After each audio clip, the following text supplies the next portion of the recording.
everyone! Good evening! I'm back! This is Sam Brusas and welcome back to my YouTube channel.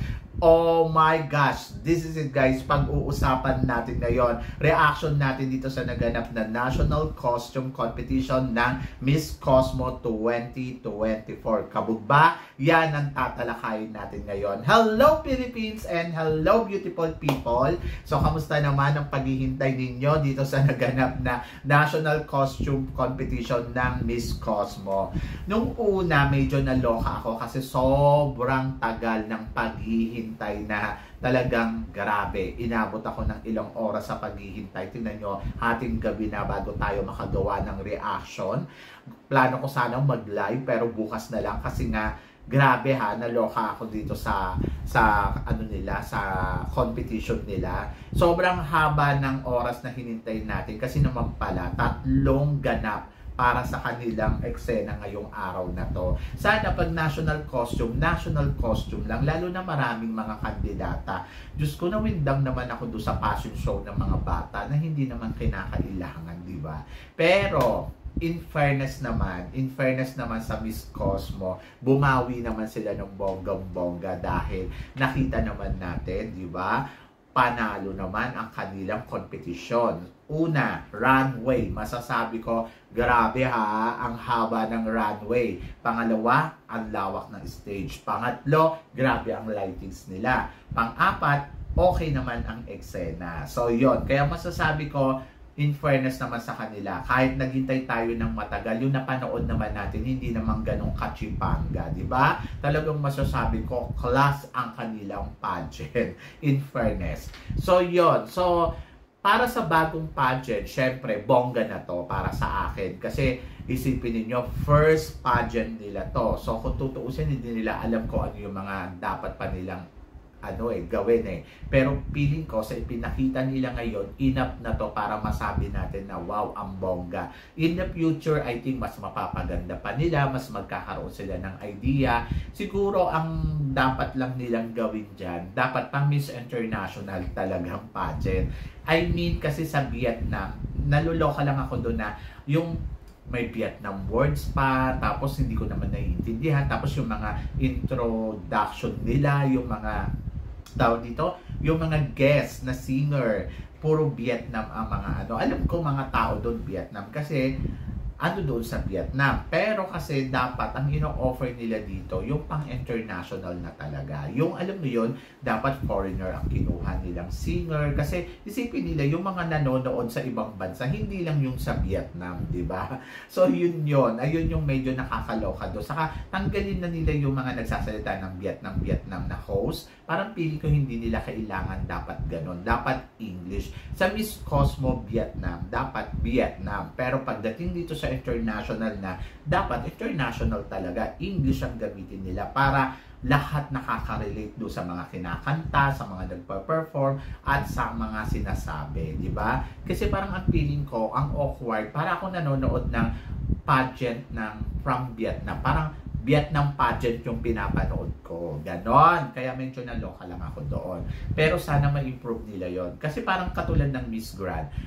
Di ba? Pag Miss Grand Thailand, talaga tayong salita. Pero kapag Miss Grand na talaga yung international, English talaga lahat yon.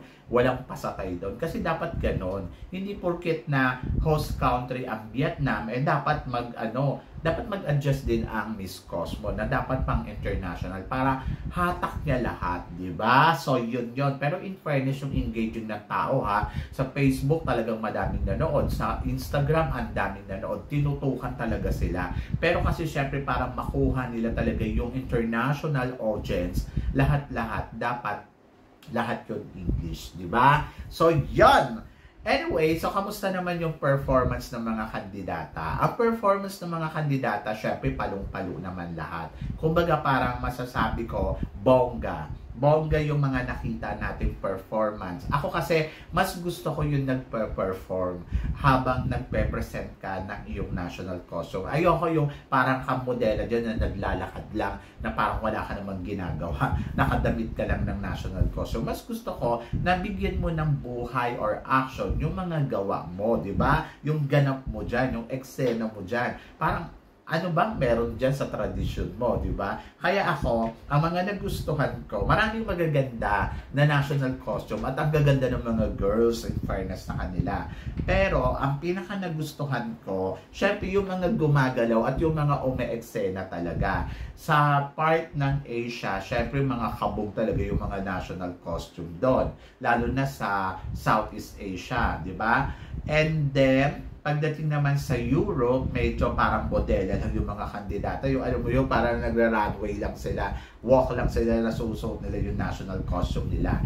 Medyo dito sa Latin country, medyo naloka din ako kasi parang nag-expect ako kahit ganong kabalki o kabongga yung ano nila, but more on action ang inaasahan ko, pero wala din, parang nag-model lang. Si Colombia, tinutukan ko siya kanina. Actually, maganda yung suot niya eh. Ang cute niya tignan, pero parang wala lang, parang nagmaganda lang siya doon sa entablado. Yun na yung nakita ko ha, pero depende yan sa inyo kung nagustuhan nyo yung performance niya. Kasi para sa akin, it's about presentation ng national costume. Kung paano mo pinipresent na ano bang meron dyan sa national costume na yan at kung paano mo siya di ba? Tawag dito, ipe-perform on stage. Kasi the more nagpe-perform ka, the more nakakaaliw tignan. So, para sa akin, mga nagustuhan ko, syempre si Cambodia. In fairness naman kay Cambodia, sobrang grabe ang eksena niya. Panalo ang bawat galawan niya. So, alam niyo, sa totoo lang, yung dala-dala niya yung may usok-usok, masakit sa ilong yun. Di ba? So, yun. Pero in fairness, bongga. Ang presentation niya talagang bumagay sa kanya at dalan-dalan niya talaga. And then, next is, gusto ko si Ghana. In fairness sa paturban Ghana, ha? Natutuwa ako. Tapos, ayun, akala ko wala siyang gagawin, pero in fairness, kamukha dyan si Giselle Ortega. At may patago pa siyang ganun sa mukha niya na pamaypay, pero hindi naman nagbago yung itsura niya. Pero ang bongga doon, yung galaw-galaw talaga siya, sayo-sayo siya doon. In fairness, gusto ko yon. And then, gusto ko din si Gibraltar. In fairness naman, ang bongga din ng galaw din niya, ang bongga ng ganap niya. Tapos, gusto ko yung national costume ni India. In fairness, ang hirap nun ilakad ha. Yung may para siyang nasa loob ng, ewan ko, ano yun, pero ang bongga. Talagang masasabi ko ay winner. Winner ang eksena. Ang mga India talaga, ang idea, no? Gusto ko din si Indonesia. Kasi, maganda yung presentation niya. Alam mo, kamukha niya yung manika. So, yun. So, parang bagay silang dalawa na para silang twin sister na gumagalaw-galaw. Pero, ang ganda ng presentation. Naaliw ako doon. And then, si Ireland, panalo din si Ireland, in fairness. Si Japan, actually, maganda yung pa-rebuild ni Japan. Common na to na napapanood natin. Yung, alam mo yun, yung ganito suot niya, tapos biglang iikot, tapos biglang pak.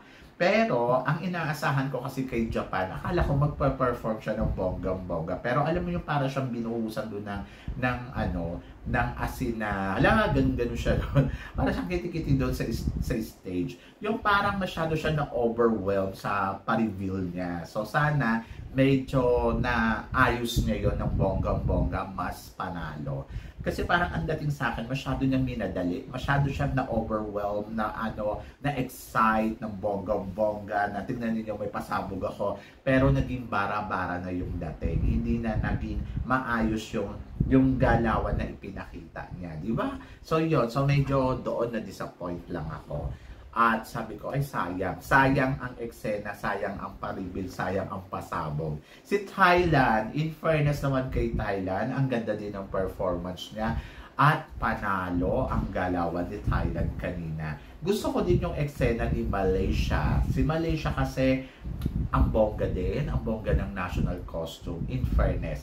Gusto ko rin yung kay Nicaragua. Oy, in fairness kay Nicaragua ha, talagang performance level ang Nicaragua at talagang masasabi ko, oh my gosh, di ba? Si Pakistan, actually, ang ganda niya doon, pero naiirita ako sa suot niya. Parang, alam mo yun, yung galing doon sa atkilahan na hindi na nilabhan. Tapos parang kitang-kita doon sa camera na, alam mo yun, na talagang puro alikabok na yung kulay puti o kulay silver ba yan? Kasi parang feeling ko naging silver na siya sa sobrang alikabok. So parang kinuha siya sa arkilahan. Kasi marami dito yung mga arkilahan ng damit. Ganyan. Yung parang yung mga luma-luma na talagang nagiging ganyan yung kulay. Kaya ganun yung na-feel ko sa national costume niya. Si Peru, in fairness ha, talagang pasabog din si Peru nung lumabas kanina. Siguro dahil alam niya na ang kasunod niya ay kakabog ng bonggang-bongga.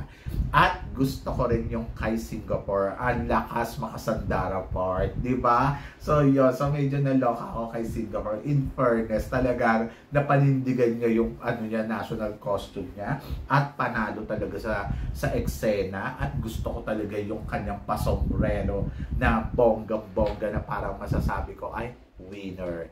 And gusto ko din Singapore, Cambodia, si Colombia okay naman. Tapos, sino pa ba yung mga nagustuhan ko? Gusto ko din yung kay Gibraltar dahil in fairness, simple lang, purple lang yung suot-suot niya. Pero yung ginalaw niya na yung national costume niya, sabi ko naman sa'yo, ay winner. So yun yung sinasabi ko, kahit simple lang naman yung national costume mo, pero kapag nagalaw mo yan ng bonggang-bongga, ay nako, panalo yan. At saka talagang masasabi ko na mas minsan, kaya nananalo din yung isang kandidata sa national costume kasi gawa nga ng performance na ipinapakita niya. Kasi hindi naman pare-parehas yung mga national costume na ganun kabonggacious. Pero kasi kung paano mo talaga inilaban yung damit at paano mo siya ipineform ng bonggang-bongga, ayun talaga yung importante. Kaya naman natuwa ako sa eksena at pasabog syempre ng pambato ng Nigeria. Kung tutuusin, medyo kung ako yung magsusuot noon, mapipressured ako doon kasi yung nauna sa akin, sobrang panalo, pero no.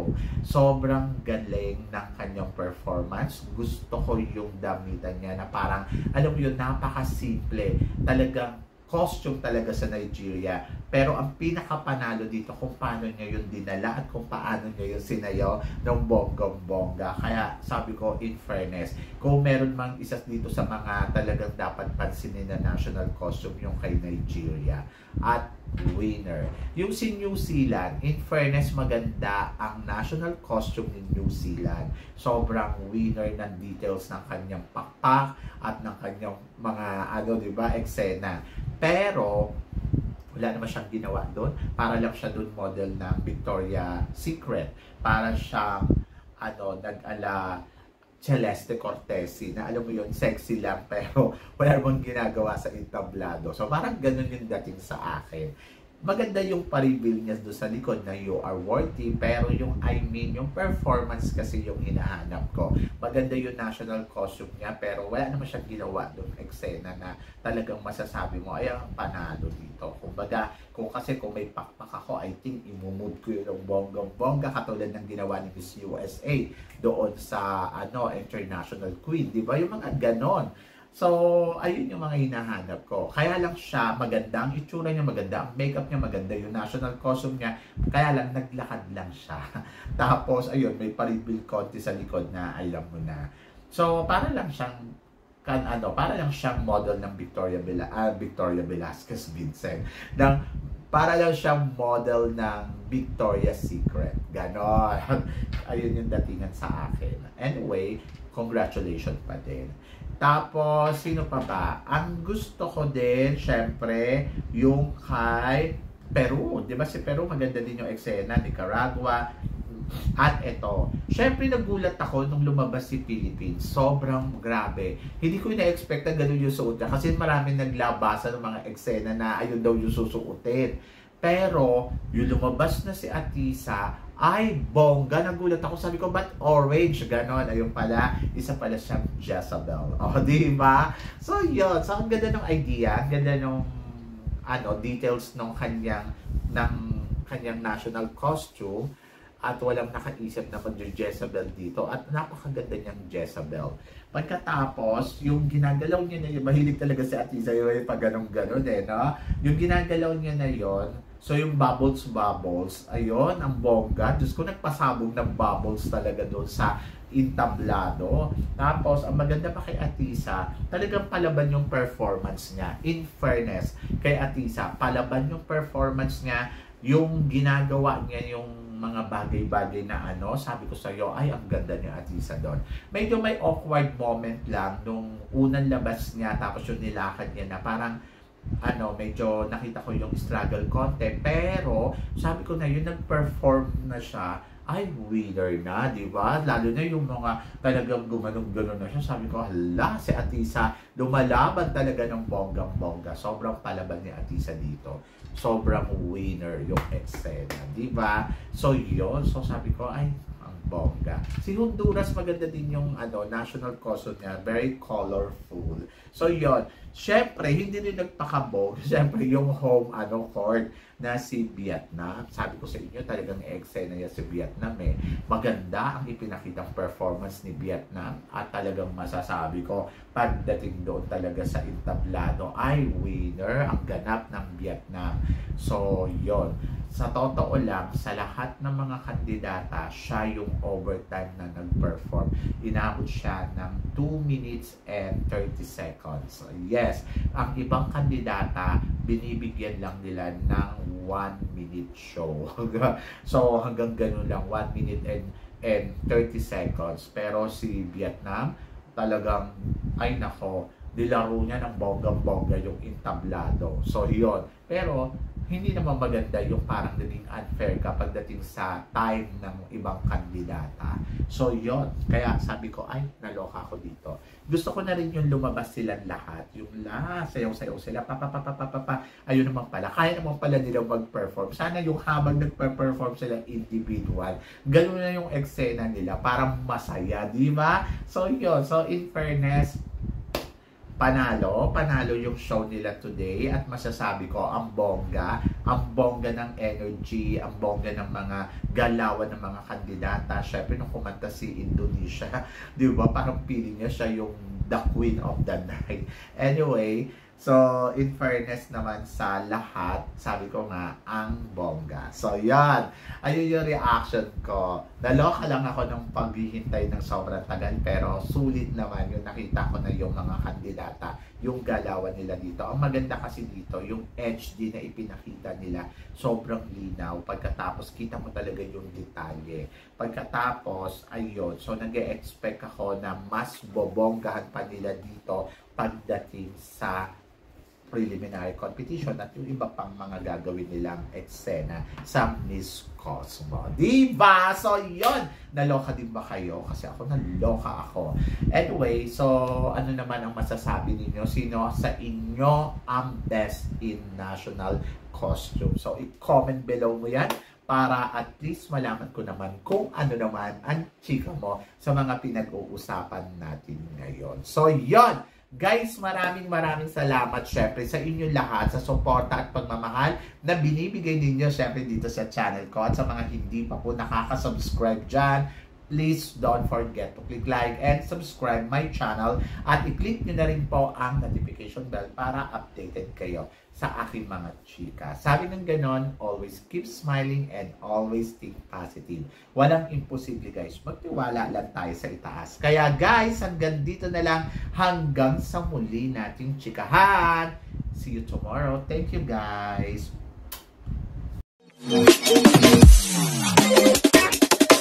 Thank you.